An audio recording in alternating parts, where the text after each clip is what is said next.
நீங்கள் செழிப்பது தேவனுடைய சித்தம், நீங்கள் உயர்வது தேவனுடைய சித்தம்.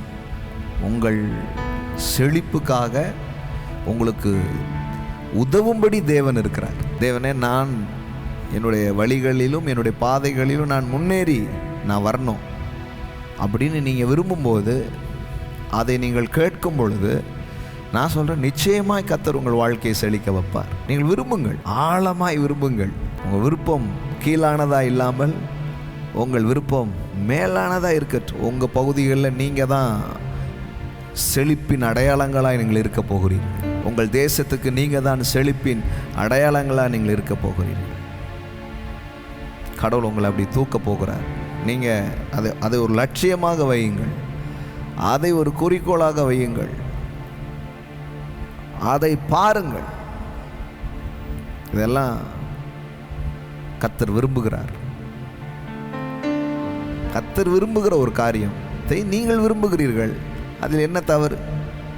இஸ்ரவேலை ஆசீர்வதிப்பதே கர்த்தருக்கு பிரியம். அப்போ கர்த்தருக்கு எது பிரியமோ அதை தான் நீங்கள் பிரியப்படுகிறீர்கள், இல்லையா? கர்த்தருக்கு பிரியமில்லாத ஒரு காரியத்தின் மேல் நீங்கள் பிரியம் கொள்ளவில்லை. உங்களை ஆசீர்வதிப்பதே கர்த்தருக்கு பிரியம்னா இப்போ நீங்களும் அதை விரும்புங்க. ஏன்னா அது ஒரு பிரின்சிபிள்ஸ், ரொம்ப முக்கியமானது. அவன் ஆசீர்வாதத்தை விரும்பாமல் போனான், அது அவனுக்கு தூரமாய் போயிற்று என்று வேதவசனம் சொல்லுகிறது. It's a law of desire. அது ஒரு முக்கியமான ஒரு வேதாகம விதியாக இருக்கிறது.